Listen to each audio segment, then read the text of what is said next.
صوبہ پاکستان کے سلسلے صحت نامہ کے ساتھ میں ہوں آپ کا میزبان اور پروڈیوسر مدثر قدیر۔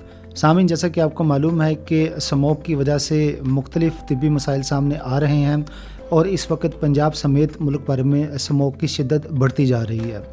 اسموگ کیا ہے، اس کی وجہ سے انسان کو کون سے طبی مسائل کا سامنا کرنا پڑ سکتا ہے، یہ ہماری آج کی گفتگو کا موضوع رہے گا اور میرے ساتھ شامل گفتگو ہوں گے پروفیسر ڈاکٹر جاوید اقبال۔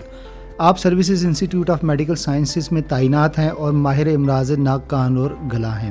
سر، بہت بہت شکریہ کہ آپ نے ہمیں وقت دیا۔ بتائیے گا کہ اسموگ کیا ہے اور اس سے ہم نے کیسے بچنا ہے؟ جی تھینک یو ویری مچ سر۔ سب سے پہلے تو اسموگ بنتی کس طرح ہے؟ اسموگ دراصل دو چیزوں کا مرکب ہے۔ ایک اس میں فوگ جو اوپر سے دھند آ رہی ہے، جب وہ زمین کی طرف آتی ہے تو جو زمین کے اندر جو ایٹماسفیرک پولوشن ہے، جس میں کاربن ڈائی آکسائڈ، کاربن مونوکسائڈ، سلفر، مختلف قسم کے بیکٹیریا، ریت اور مٹی کے ذرات، یہ جب فوگ کے ساتھ ملتے ہیں تو اس سے اسموگ بنتی ہے۔ اسموگ کے اندر ڈفرینٹ قسم کے کیمیکل پارٹیکلز ہیں، بیکٹیریا ہیں، مٹی شٹی ہے۔ جب یہ ہمارے جسم کے اندر انٹر ہوتی ہے تو وہاں پہ اس کے مختلف قسم کے سائیڈ افیکٹس آنا شروع ہوتے ہیں۔ یہ چونکہ ہمارے جو ایکسپوز پارٹ ہے، مثلا ناک ہے، جب یہ سانس لینے کے ساتھ اسموگ ہمارے ناک کے اندر جاتی ہے تو وہاں پہ اریٹیشن پروڈیوس کرتی ہے، سوزش ہو جاتی ہے، ناک سے پانی نکلتا ہے، ناک بند ہونا شروع ہو جاتا ہے اور چھینکیں وغیرہ آتی ہیں۔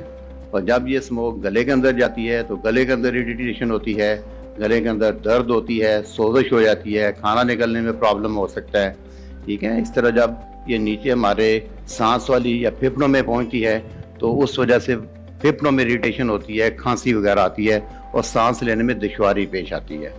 اچھا، اس کا علاج کیسے کرنا چاہیے اور حفاظتی تدابیر کیا اختیار کرنی چاہیے؟ جی، علاج سے زیادہ اس کی حفاظتی تدابیر ہیں۔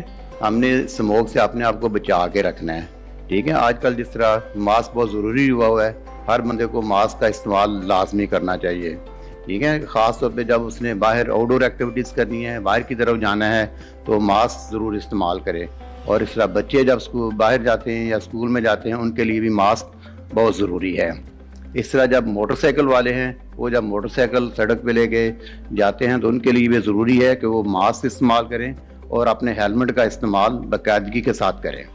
اس کو جتنی ہم پریکاشن کر سکتے ہیں وہ انہیں کرنی چاہیے، مگر ماسک کا استعمال کریں، پانی شانی زیادہ استعمال کریں، ٹھیک ہے۔ صبح کے ٹائم اور شام کے ٹائم خاص طور پر بچوں کو باہر نکلنے سے روکنا چاہیے۔ ڈاکٹر صاحب بتائیے گا کہ آپ کیونکہ مریضوں کو خود بھی چیک کرتے ہیں، بیٹھے ہوتے ہیں، جب ایسا کوئی مریض آپ کے پاس آتا ہے اور وہ سیویئر کنڈیشن میں آتا ہے تو اس کے ساتھ آپ کیا کرتے ہیں؟ جی، اگر اس کا سانس کا پرابلم ہو رہا ہے تو اس میں کس مختلف قسم کے دوائیاں جس کے اندر کوئی برونکو ڈائلیٹرز وغیرہ ہیں یا کوئی اسٹیرائڈ ہے وہ دے سکتے ہیں، یا اس کو پانی کی بھاپ ہے یا اس کو غرارے ہیں یا ناک کی صفائی ہے وہ کروا سکتے ہیں۔ اب یہ موسم چلے گا 2 سے 3 ماہ تک، تو آپ آگاہی کے حوالے سے کیا پیغام دینا چاہیں گے؟